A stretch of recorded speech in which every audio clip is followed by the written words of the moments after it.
Assalamualaikum warahmatullahi wabarakatuh. Halo semuanya, di sini aku Kirani mau menjelaskan tentang uji sampel dependen yaitu uji McNemar.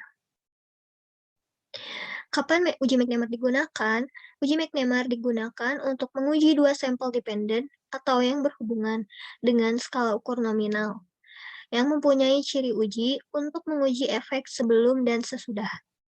Nah, selanjutnya aku punya contoh soal, yaitu suatu perusahaan ingin mengetahui pengaruh sponsor yang diberikan dalam suatu pertandingan olahraga terhadap nilai penjualan barangnya. Dalam penelitian ini digunakan sampel yang diambil secara acak yang jumlah anggotanya 200. Ujilah apakah jumlah penjualan sebelum dan sesudah adanya sponsor berbeda. Di sini berikut di bawahnya ada tabel, yaitu di sini ada sebelum dan di sini ada sesudah. Sebelumnya tidak membeli dan tetap tidak membeli ada 65 orang, yang sebelumnya tidak membeli menjadi membeli ada 85 orang, yang sebelumnya membeli menjadi tidak membeli ada 10 orang, dan yang sebelumnya membeli dan tetap membeli ada 40 orang.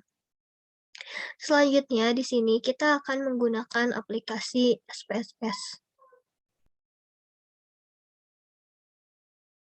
Nah, ini tampilan aplikasi SPSS. Setelah ini kita masuk ke variable view. Dan di sini kita kasih nama sebelum, sesudah, dan frekuensi. Lalu di label, kita kasih nama lagi, sebelum sponsor, dan sesudah sponsor. Lalu di values, kita kasih pilihan yang pertama, ada tidak membeli, dan yang kedua, membeli. Oke.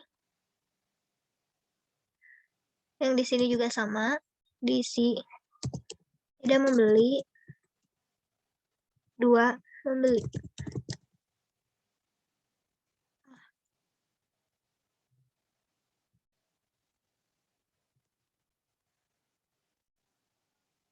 Oke. Lalu kita ke measure, yaitu nominal, dan scale. Selanjutnya kita masuk ke data view.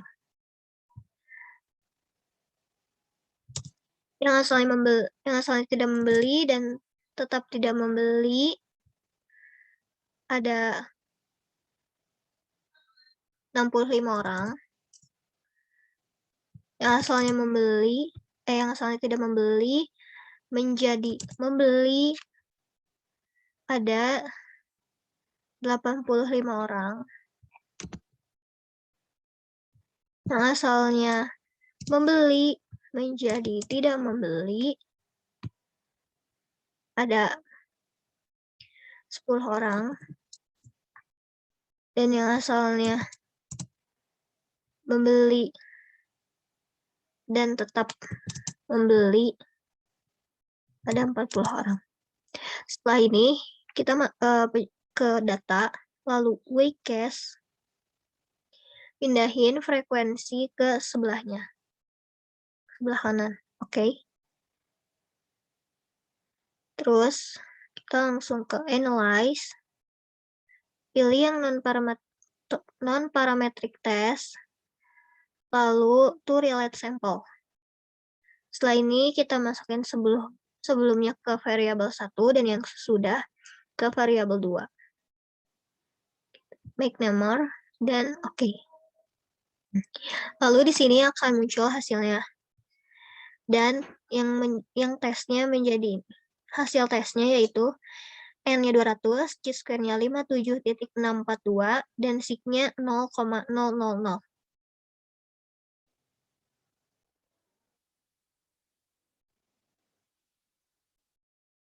Setelah itu kita ke Word untuk kita buat hipotesa statistiknya. Yang di sini ada hipotesis. H0 berarti tidak terdapat perbedaan jumlah penjualan sebelum dan sesudah sponsor. H1 terdapat perbedaan jumlah penjualan sebelum dan sesudah sponsor dengan alfa 5%. Berikut ada kriteria uji. H0 ditolak jika p-value lebih kecil sama dengan alfa, dan H0 akan diterima jika p-value lebih besar daripada alfa. Nah, selanjutnya kita lihat sig-nya di sini 0,000. Jadi, kesimpulannya adalah p-value sama dengan 0,000 lebih kecil daripada alfa. Maka H0 hasilnya ditolak. Artinya, terdapat perbedaan jumlah penjualan sebelum dan setelah adanya sponsor.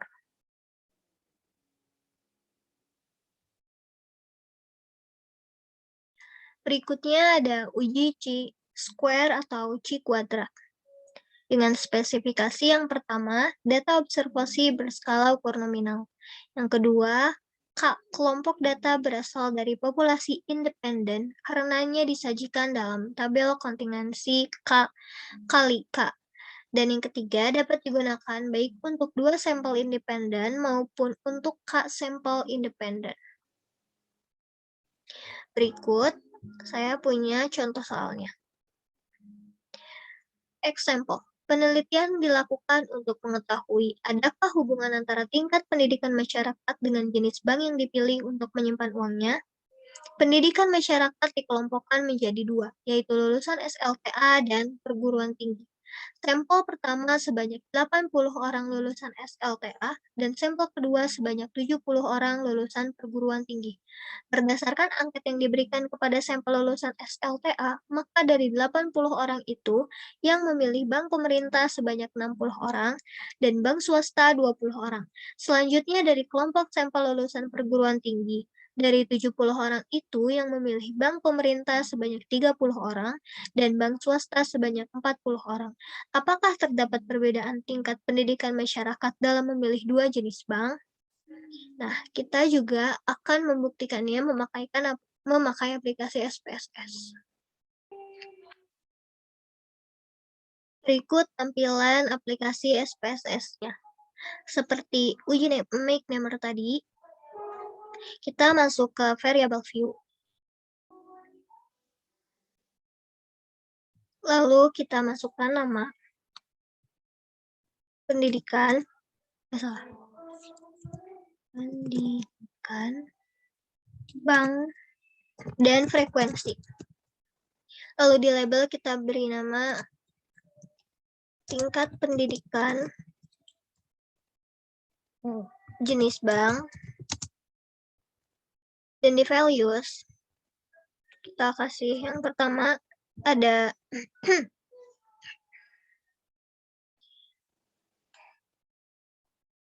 lulusan SLTA. Yang kedua ada lulusan perguruan tinggi. Oke. Selanjutnya, yang pertama itu bank pemerintah. Dan yang kedua,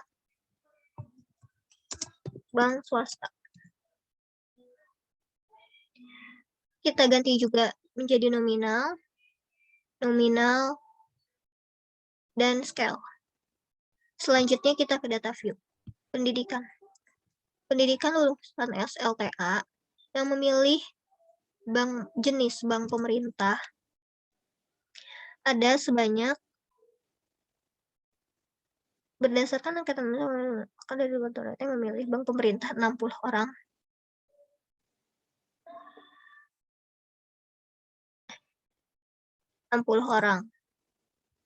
Dan yang lulusan SLTA yang memilih jenis bank swasta ada 20 orang. Yang pendidikan lulusan perguruan tinggi yang memilih jenis bank pemerintah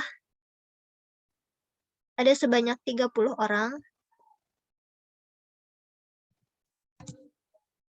Dan lulusan perguruan tinggi yang memilih jenis bank swasta ada 40 orang. Selanjutnya, kita seperti make number tadi, ke WCAS, frekuensinya dipindahin ke sebelah kanan.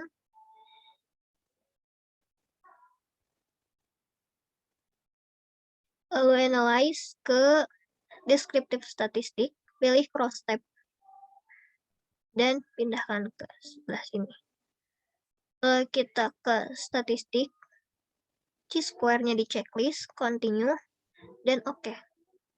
Lalu akan keluar hasilnya seperti ini.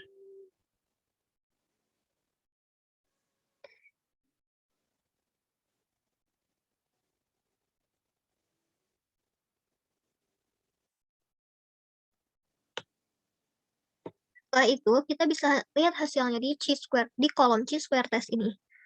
Di Pearson chi-square, kita melihat asymptotic significance-nya, 0,00.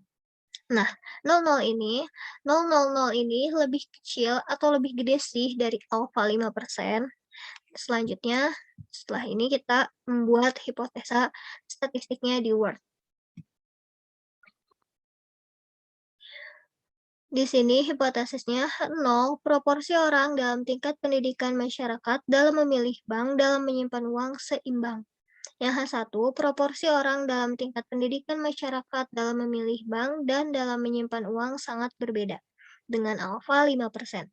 Kriteria uji H0 ditolak jika p-value lebih kecil sama dengan alfa, dan H0 diterima jika p-value lebih besar daripada alfa. Nah, di sini ada kesimpulannya. P-value sama dengan 0,000 lebih kecil daripada alfa, maka H0 ditolak. Artinya, proporsi orang dalam tingkat pendidikan masyarakat dalam memilih bank dan dalam menyimpan uang sangatlah berbeda.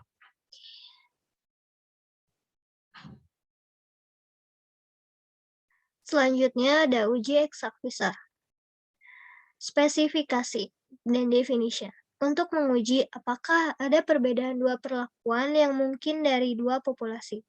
Dengan spesifikasi yang pertama, skala ukur nominal atau ordinal. Yang kedua, data disusun dalam tabel kontingensi 2x2. Dan yang ketiga, ukuran sampel N kurang dari 25. Dan di sini sudah ada contoh kasusnya.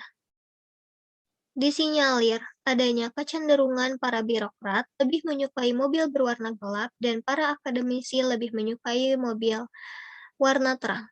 Diberikan data sebagai berikut. Birokrat yang memilih mobil warna terang ada 3 orang. Birokrat yang memilih mobil warna gelap ada 5 orang. Akademisi yang memilih mobil warna gelap ada 5 orang. Dan akademisi yang memilih mobil warna gelap ada 2 orang. Apakah terdapat perbedaan antara birokrat dan akademisi dalam memilih warna mobil? Kita membuktikannya menggunakan aplikasi SPSS seperti tadi. Di sini kita udah ada masuk di aplikasi SPSS-nya. Lalu kita ke variable view dan kita namain di sini ada kelompok dan yang kedua ada mobil. Lalu frekuensi. Di label kita kasih nama kelompok aja ya. Kelompok dan warna mobil. Lalu di values, yang pertama kita kasih birokrat. Yang kedua itu akademisi. Dan di warna mobil, yang pertama gelap. Dan yang kedua terang. Ubah menjadi nominal, dan scale. Lalu masuk ke data view. Kelompok birokrat yang memilih mobil warna gelap ada sebanyak 5 orang. Dan birokrat yang memilih mobil warna terang ada 3 orang. Bukan ya? Iya benar.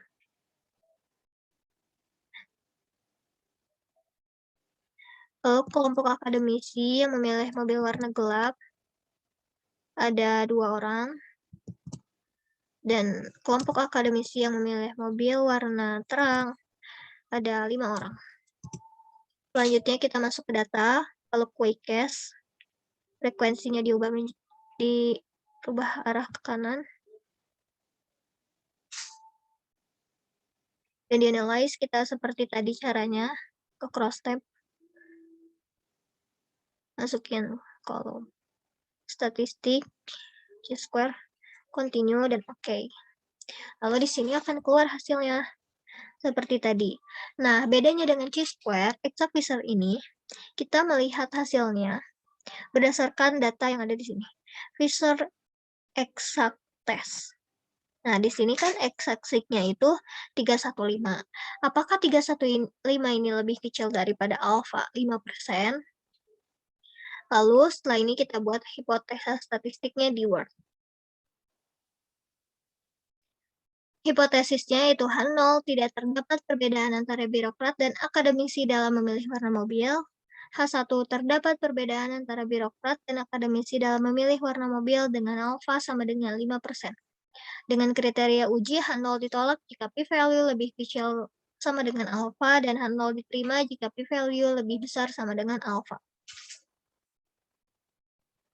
Lalu kita lihat di sini. Kan ini 0,315. Kesimpulannya, p-value sama dengan 0,315 lebih besar daripada alfa. Maka H0 sama dengan diterima. Artinya tidak terdapat perbedaan antara birokrat dan akademisi dalam memilih warna mobil. Selesai. Segitu aja cara dari aku, semoga bisa bermanfaat. Sekian, terima kasih. Wassalamualaikum warahmatullahi wabarakatuh.